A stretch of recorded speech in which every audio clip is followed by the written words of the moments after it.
Welcome back to the deep dive. So, today we're doing something, well, a little different. We are not sitting in a quiet library. No, definitely not. Think more. Sensory overload. Exactly. We are dropping ourselves right into the middle of the bustling streets of Cairo. We're talking about shopping and not, scrolling on your phone in bed. This is the contact sport version of shopping. It really is. And it's funny, a lot of language lessons focus on like ordering a coffee or something. Sure, and those are important. But shopping, especially in a place like Egypt, that's where the culture really comes alive. It's where you have to stop being a tourist and actually, get in the game. But that's the thing, isn't it? It is so intimidating. I think about walking into a huge market, and my first instinct is just keep my head down, buy an overpriced souvenir, and get out. Right. And you pay what we call the tourist tax for that silence. Yes. But the whole mission today, based on this lesson plan we're looking at, is to save you that tax.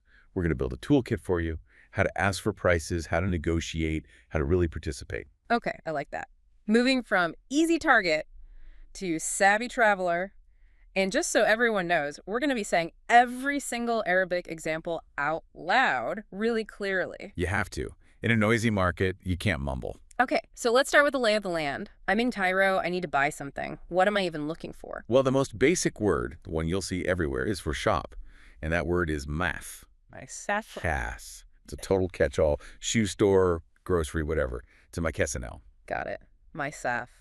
But what if I'm not ready for that yet? I'm jet lagged. I just want some chips with a clear price tag on them. No talking. The safe haven. Place with air conditioning. You are in luck because the word is basically an easy win for English speakers. You want a supermarket. Supermarket. Seriously, just like that. Just like that. Maybe roll their by it a tiny bit, but yeah, supermarket. That's your modern fixed price, no haggling zone. Okay, fine for chips and water. But we didn't come all this way for the supermarket. We came for the action. The winding alleys, the guys shouting. Exactly. You want the traditional market. And you'll hear a couple of words for this. The first one is bazaar. Bazaar. We use that in English. We do. And it's similar. A bazaar often means it's a bit more geared towards tourists, souvenirs, that kind of thing. But the real pulse of the city, where the locals shop, that's the souk. Souk? Souk. Yeah. And I want you to just picture the difference. A supermarket is sterile. A souk is alive. It is loud. It's chaotic. That's where the real dance happens. Okay, so I've braved it. I'm in the souk. I see a mass stall selling beautiful glass lamps. I walk in, I pick one up. My brain immediately starts trying to figure out the value. And this is the key moment. The shopkeeper is watching you. You're assessing the item. He's assessing you. You need the word for price. Which is seether. Seether. Oof, that sound in the middle is tricky. Seether. It is. It's that ain sound deep in the throat. Seether. You might hear the shopkeeper say, "Good seether for you, my friend." Of course. And my first reaction to the seether is probably going to be sticker shock. I look like a tourist. The starting price is going to be high. Oh, absolutely. Inflated. So you need a word for that in your head. You need the word for expensive. Gali. Golly. It even sounds heavy, Gali. It does. And on the other end of the spectrum, what if it's a great deal? Or you want to signal you're on a budget. You need the word for cheap. Rakiz. Rakiz. Rakiz. That key is like clearing your throat. Exactly. Rakiz. So those are your two goalposts. Is the seethird Gali or Rakiz? You decide that before you even say a word. Okay, assessment complete. It's definitely Gali, but I want it. There's no price tag. I have to talk to him. This is where people freeze. They just put it down and walk away. But you don't need a whole sentence. You just need two words. How much is this? And in Egyptian Arabic, it's so punchy.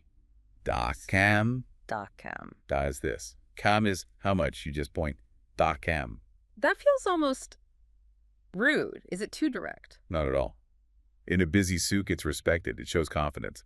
If you try to say some long textbook sentence, you've just waved a giant I'm a tourist flag. Da kam. Yeah. Works. Okay.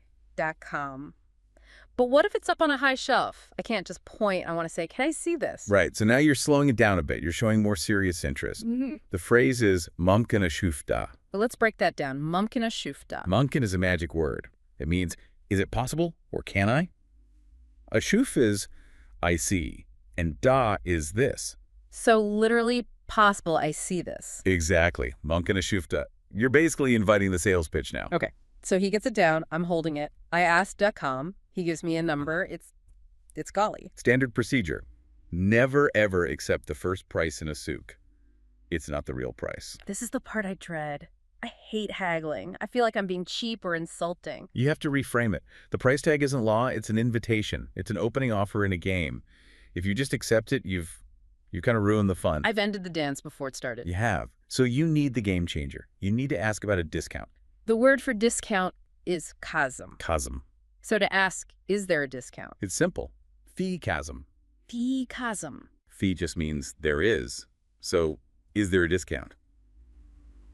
Fee chasm. You know, that feels really manageable. I'm not making a demand. I'm just asking a question. And that's why it's so powerful. It's low stakes, but it immediately signals, you know how things work. A regular tourist doesn't ask that. Yeah. The moment you say fee chasm, you've changed the whole dynamic. It's like a secret password. It is. And the shopkeeper looks at you a little differently. He might pause, size you up again, and then say, okay, for you. A special price. I love that. Okay, so we've established the see-through. We've asked for a chasm. Now I have to actually decide. Right. Time to show your intent. If you want it, you say, Thriya's ashtarida. Thriya's ashtarida. Thriya's is I want. Ashtari is to buy. I want to buy this. And what if I'm just looking? I like it, but I'm not committing. Then you can give a compliment.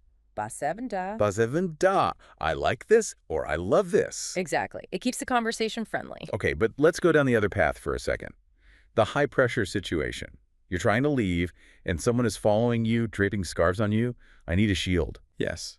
A polite but firm shield. Saying, no thanks. And English sometimes doesn't cut it. You need to be very clear. I don't want. Mesh 3s. Mesh 3s. Mesh 3s. Mesh is your negation word. It just flips want to don't want. For a woman, you'd add an A sound at the end, mesh 3 eyes, but mesh 3 eyes will get the job done. Is that rude? It's firm. Okay. And if someone's being pushy, firm is what you need. You look them in the eye, say mesh 3 eyes, and you break the spell. They move on. It's a boundary. I like having that. It saves everybody time. All right, let's go back to the happy path. I asked Fikazm. I got a good price. I said, Thriya's ashtarida. It's time to pay. The final step. I'm guessing cash is king, right? Especially in a souk. Oh, absolutely. Yeah. In a modern mall, a card is fine. But in the souk, always have cash. And the language for this is kind of amazing. It's so easy. It's one of those great linguistic shortcuts. To say you're paying with cash, you say be cash. Be cash, just like that. Yep. Yeah. You're just taking the English word cash and adding the Arabic prefix be, which means with or by. That's a fantastic cheat code. So, this to work for cards. Same exact logic. B cards. A B card. No way. My card. I feel like I could have just guessed that. Okay, so I paid B cash. Transaction's over. But I want to be polite. Maybe I need a receipt. I asked for the bill. So this is a little more formal, but it's very useful, you say. El Fatora Law, Sama 7T.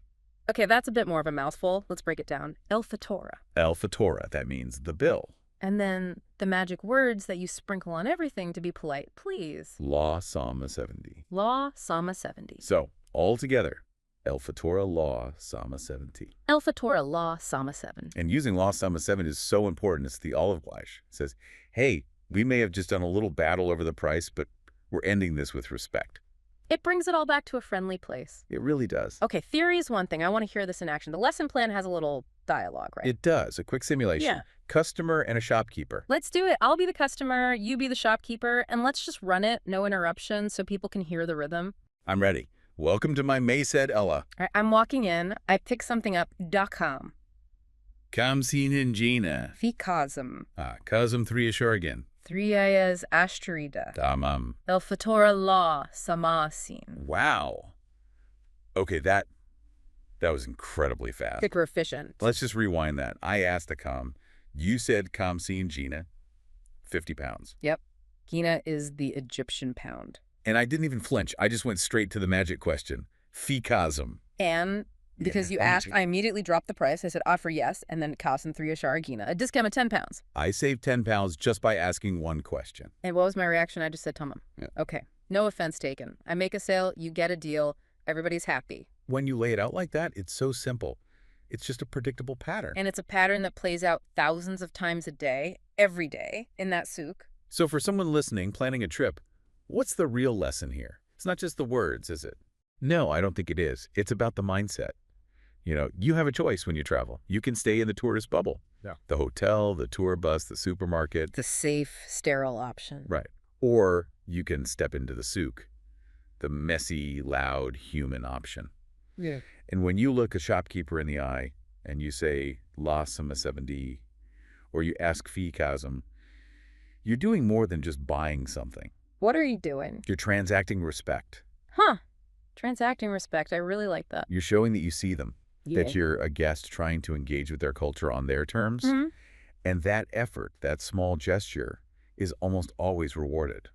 Not just with a better price, but with a real human connection. That's the real goal, isn't it? The connection. That's the whole point. Well, I feel a lot more prepared. I think I could actually buy a lamp now without breaking a sweat. That is the goal. Okay, let's do a lightning round recap. The absolute must-have survival kit. Let's do it. To ask the price. Duck. To ask for a deal. Fi Kazum. To put up your shield and say, I don't want it. Mish 3S. And to pay. Be cash. Simple. Powerful. Tamam. Tamam. Yeah. All right, your mission, should you choose to accept it, is to practice these. Say them out loud. Get the feel of them. And remember, the worst that can happen is you get it wrong and you both have a laugh.